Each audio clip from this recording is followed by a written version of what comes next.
Halo semua, selamat datang di channel kami, Jurnal Kriminal bersama saya Atika Walo. Bagi Anda yang menyukai pembahasan tentang kasus-kasus kriminal, misteri, horor, kami sengaja membangun channel ini untuk Anda. Jangan lupa untuk mendukung channel kami dengan cara subscribe, like, komen, dan share ke media sosial yang Anda punya. Pembahasan kasus hari ini adalah terbunuhnya CEO multimilioner perusahaan Yoki karena tabiat buruknya. Bagaimana kisah selengkapnya? Setelah yang berikut ini.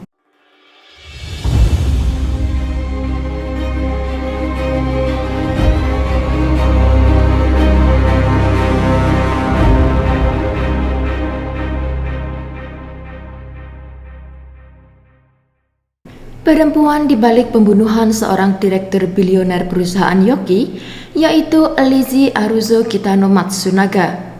Latar belakang tersangka berbanding balik dari background si korban, layaknya langit dan bumi. Lizzie lahir pada tanggal 29 Oktober 1981 di kota Sapelziu, pedalaman Provinsi Parana. Ia lahir dari keluarga yang sangat miskin, dan saat Lizzie berusia 3 tahun, ayahnya meninggalkan dia dan ibunya. Tekanan hidup yang semakin sulit membuat ibu Lizzie memutuskan untuk bekerja di kota sebagai pembantu rumah tangga, dan ia menitipkan Lizzie kepada nenek dan tantenya. Pada usia 10 tahun, Lizzie yang tanpa figur seorang ayah dan kasih sayang seorang ibu tidak menyurutkan prestasinya menjadi siswa teladan. Kemudian ibunya kembali pulang setelah 7 tahun dengan membawa ayah tirinya. Neneknya menyarankan Lizzie untuk kembali tinggal bersama ibunya. Di usia 14 tahun, Lizzie mendapat perlakuan yang tidak pantas dari ayah tirinya. Ia menjadi korban pelecehan dan juga pemerkosaan. Perlakuan ayah tirinya itu disembunyikan Lizzie untuk menjaga perasaan ibu dan adiknya. Beberapa tahun dia berusaha tegar hingga suatu hari ia memutuskan untuk melarikan diri dari rumah. Dalam pelariannya ada seseorang yang membantunya memberi tempat tinggal sebelum akhirnya mereka menghubungi Departemen Perlindungan Anak. Tetapi karena Lizzie tidak menyatakan yang sebenarnya kenapa ia lari dari rumah, karena saat itu ia berusia di bawah umur, akhirnya Departemen Perlindungan Anak memulangkan Lizzie ke rumah ibunya. Penantian yang panjang akhirnya tiba. Sampai Lizzie berumur 18 tahun, ia memutuskan untuk meninggalkan tempat kelahirannya dan bekerja serta belajar di kota Curitiba. Di sana ia mengambil kursus sebagai bidan dan menjadi asisten di ruang operasi bedah. Setelah mendapatkan uang, Lizzie memutuskan untuk pergi ke Sao Paulo untuk melanjutkan kuliahnya, karena ia bercita-cita ingin menjadi seorang pengacara. Selama dirinya berada di universitas, Lizzie mengenal sebuah website kencan kelas atas. Bermodalkan wajah yang rupawan dan tubuh yang indah, ia pun terjatuh dalam website prostitusi. Hingga terjadilah pertemuan dengan Marcos, calon suami di masa depannya. Karena pada saat itu, Marcos masih memiliki keluarga, yaitu istri dan anak yang masih balita. Pada awalnya, Marcos dan Lizzie hanya sebatas pelanggan dan pengguna jasa prostitusi selama bertahun-tahun. Sampai akhirnya Marcos mulai mengeluhkan masalah rumah tangganya kepada Lizzie, dan Marcos mengungkapkan jika dirinya berkeinginan untuk menceraikan istrinya. Sebelum perceraiannya dengan istrinya terlaksana, Marcos menawarkan kepada Lizzie untuk menjadi pelanggan VIP. Marcos menawarkan sejumlah uang agar Lizzie menghapus foto dan propagandanya dari website prostitusi. Lizzie menyetujui permintaan Marcos dan dirinya juga diberikan sebuah hadiah mobil Pajero TR4. 3 tahun lamanya Lizzie menjadi kekasih eksklusif Marcos tanpa istrinya mencurigai perselingkuhan mereka. Marcos Kitano Matsunaga. Dia lahir pada tahun 1970-an. Dia dari kalangan keluarga yang sangat terpandang dan kaya raya. Belajar di sekolah terbaik di wilayah tersebut. Setelah selesai studi normalnya, Marcos melanjutkan studi bisnis administrasi di FGV. Selain dia anak yang cerdas, dia juga anak yang paling beruntung karena keluarganya merupakan pewaris perusahaan ternama bermerek Yoki. perusahaan yang didirikan oleh kakeknya, seorang imigran dari Jepang pada tahun 1960-an. Keluarganya menyerahkan seluruh kendali perusahaan kepada Markus setelah ia menyelesaikan studinya. Setelah itu, ia menikah dengan istri pertamanya yang bernama Christina. Bersama Christina, ia memiliki seorang anak perempuan. Namun karena kebiasaan buruk Markus yang menggunakan website prostitusi, akhirnya menghancurkan rumah tangganya bersama Christina. Setelah perceraiannya dengan Christina, Lizzie yang sudah beberapa tahun menjadi selingkuhan Markus, akhirnya dinikahi pada tahun 2009. Pesta pernikahan Markus yang kedua ini digelar sangat mewah dan megah. Lizzie dirubah dari seorang tunasusila menjadi layaknya Princess Cinderella. Markus memanjakan Lizzie dengan barang-barang branded, memberinya kehidupan yang glamor, memiliki pangkat dan derajat, fasilitas yang mewah serta liburan keliling dunia. Bahkan Markus mengajak Lizzie untuk berburu binatang bersamanya. Markus membawa Lizzie ke tempat snipping bersama teman-temannya dan mengajari Lizzie untuk menjadi penembak jitu. Hal tersebut tidaklah sulit bagi Lizzie karena ia besar dalam lingkungan di pedalaman yang liar. Lizzie yang menyukai hobi tersebut sampai dirinya memiliki koleksi kepala binatang yang telah diawetkan menjadi hiasan di dalam apartemen mewahnya. Dengan bangga mereka juga mengabadikan momen-momen di mana mereka telah melumpuhkan binatang-binatang buruannya. Mereka juga melakukan prosesi pemotongan dan pembersihan hingga sampai memasaknya menjadi hidangan di meja makan. Lizzie yang memiliki skill di ruang bedah membuat ia tidak kesulitan dalam hal menguliti dan memotong binatang buruannya.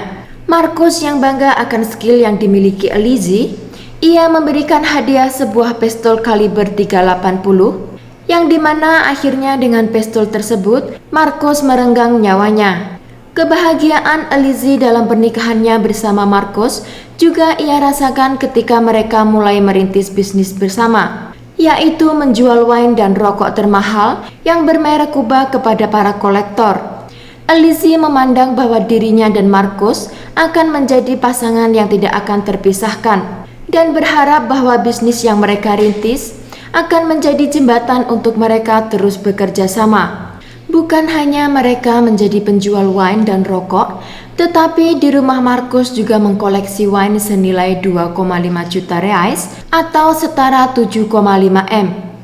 Dan juga rokok Kuba termahal yang disimpan di rumahnya seharga 500.000 reais atau setara 1,5 M.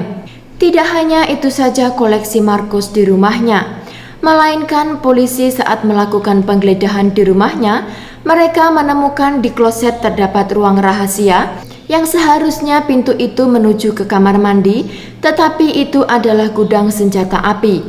Di sana terdapat 33 senjata api dari berbagai jenis bahkan import yang harganya mencapai miliaran mengisi ruangan tersebut. Kebahagiaan Lizzie tidak berlangsung lama hingga pertengahan tahun 2010. Hubungan mereka akhirnya menjadi toksik, di mana Lizzie mencurigai bahwa adanya pengkhianatan di dalam rumah tangganya. Sejak saat itu pertengkaran di antara mereka menjadi konstan sampai Lizzie menemukan pesan dari wanita yang digadang pelanggan Markus dari website prostitusi di mana tempat ia bekerja dulu. Itulah awal hilangnya kepercayaan Lizzie dan Markus terjadi. Lizzie berusaha mempertahankan rumah tangganya dengan ia merencanakan kehamilannya. Pada akhir Oktober 2010, akhirnya Lizzie dinyatakan hamil dan melahirkan seorang anak perempuan. Tetapi sikap Markus yang tidak juga membaik, malah Lizzie sering mendapatkan sikap Markus yang apatis terhadap anak mereka. Sikap Markus tersebut membuat Lizzie berpikir kembali untuk melanjutkan hidup bersamanya. Ketika anak mereka berumur setahun, tepat pada awal bulan Mei tahun 2012, Lizzie mencari pengacara untuk membahas kemungkinan akan mengajukan gugatan cerai. Dia berkonsultasi kemungkinan hak apa saja yang akan ia peroleh jika perceraian itu terjadi. Karena Lizzie menginginkan hak asuh anak jatuh kepadanya ketika ia bercerai nanti.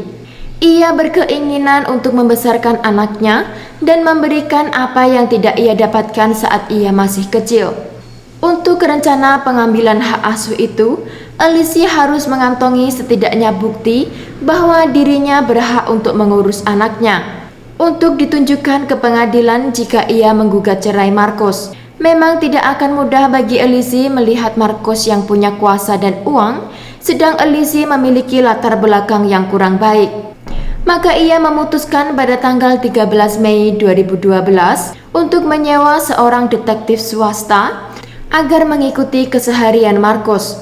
Karena Lizzie yakin bahwa Marcus memiliki selingkuhan di luar sana. Pada tanggal 17 Mei tahun 2012, Lizzie memutuskan untuk melakukan perjalanan pulang kampung bersama putri kecilnya di kota Sapelsiu di Parana untuk mengunjungi keluarga dan neneknya. Malam pertama Alicia meninggalkan Marcus, ia langsung mendapatkan informasi dari detektif bahwa benar adanya Marcus telah berkhianat kepadanya. Detektif mengirimkan foto juga video perselingkuhannya dengan seorang wanita yang bernama Natalia. Marcus bertemu Natalia di sebuah hotel di pusat kota Sao Paulo. Lalu mereka makan malam bersama dan kembali ke hotel. Alicia mencoba mengkonfirmasi kepada teman-temannya di website di mana ia bekerja dulu, dan ternyata teman-temannya membenarkan bahwa Marcus masih memiliki akun di website tersebut dan masih aktif, bahkan ia juga masih sering menggunakan jasa tersebut. Sedikit informasi tentang profil wanita yang menjadi selingkuhan Marcus yang bernama Natalia. Natalia dan Marcus bertemu di website prostitusi hingga ia menjadi simpanan Marcus selama beberapa waktu. Semua itu sama seperti yang dialami Alicia kala Marcus masih memiliki istri pertamanya. Marcus bertemu dengan Natalia di website dan menjadi kekasih eksklusif dia. Bahkan Marcus memberikan sejumlah uang dan mobil Pajero yang sama seperti yang dibelikan kepada Alicia.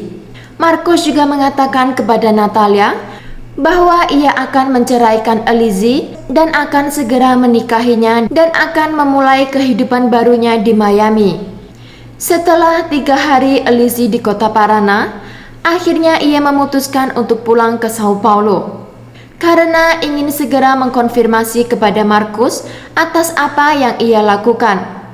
Alicia pulang kembali ke Sao Paulo dan Marcus menjemputnya di bandara. Dari rekaman CCTV gedung tempat mereka tinggal, mereka, Alicia, Marcus, bayi dan juga pengasuhnya tiba dari bandara sekitar pukul 6.30 sore. Dan setelah itu pengasuhnya meninggalkan apartemen mereka dan mereka memesan pizza untuk makan malam. Tinggallah di rumah itu mereka bertiga.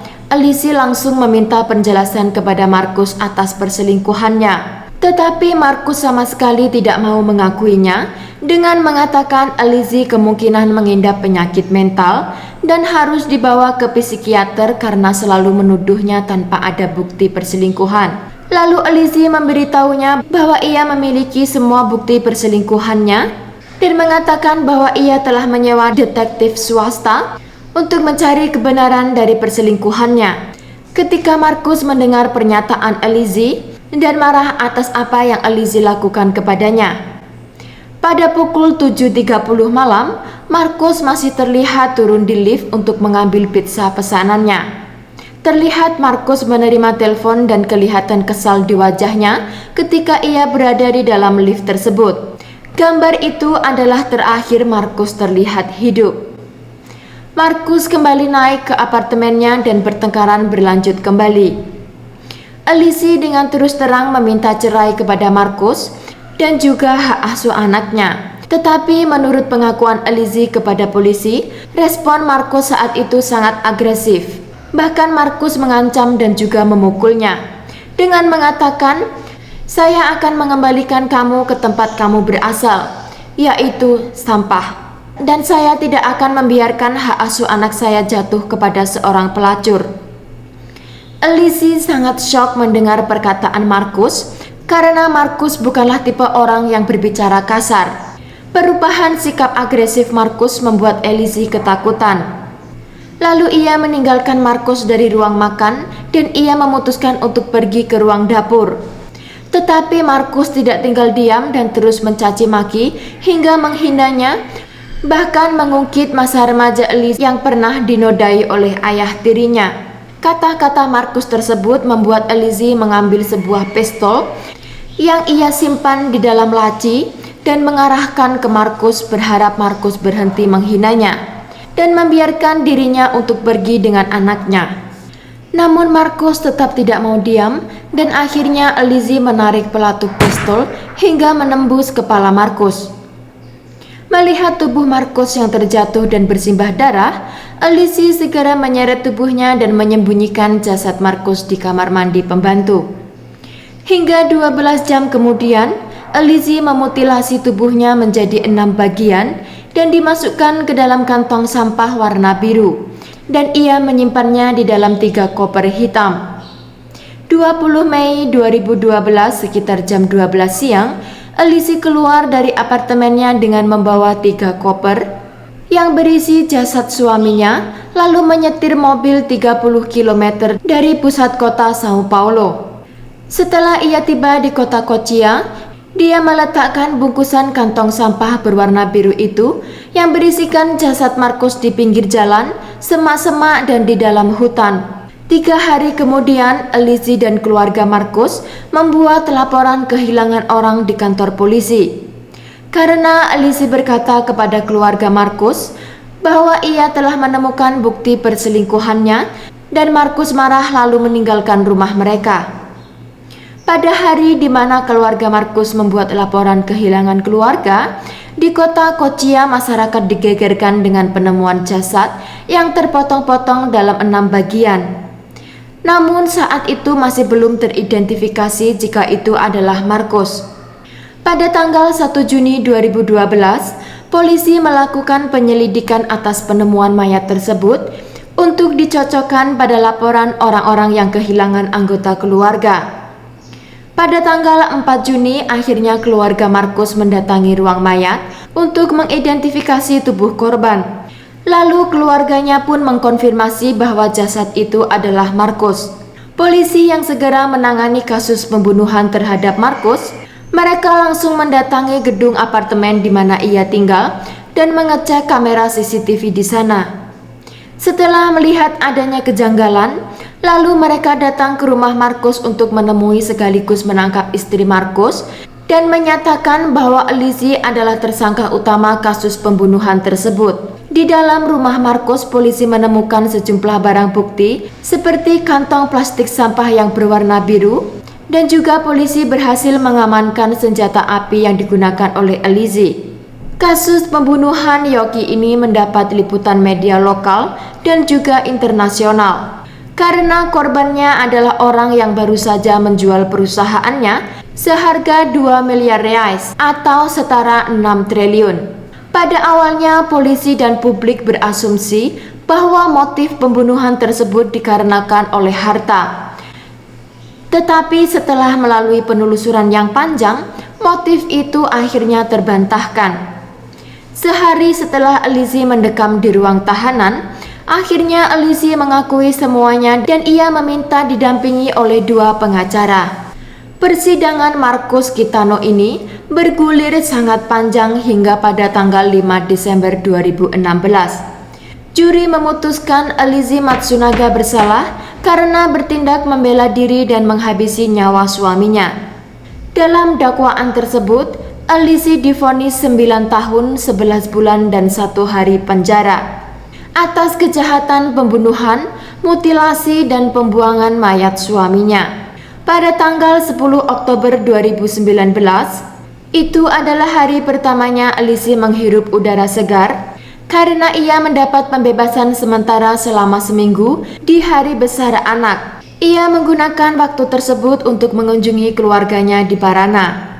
Tetapi sayangnya dia tidak bisa melihat anak semata wayangnya karena hak asuh anak tersebut jatuh kepada kakek dan neneknya dari pihak suami. Sejak hari penangkapan sampai hari pembebasan sementara, Elise belum pernah bertemu anaknya atau melihat fotonya. Bahkan pihak keluarga Markus mengajukan tuntutan hukum kepada Elise untuk menghapuskan kekuasaan keluarga. atau menghilangkan hak untuk menjadi ibu, dan juga tuntutan untuk merubah nama anaknya. Sedikit info tambahan bahwa di negara Brazil ini ada undang-undang yang memberikan kelonggaran kepada para narapidana dalam berbagai kasus ringan atau berat jika mereka telah menjalani 3/4 masa tahanannya dan mereka memiliki kelakuan baik, maka ia diberi izin untuk keluar berlibur setahun 6 kali selama seminggu. Sekian kasus hari ini, jangan lupa tinggalkan like dan komen. Jika Anda tidak keberatan, klik tombol subscribe untuk mendukung channel kami. Sekian, terima kasih dan sampai jumpa di kasus berikutnya.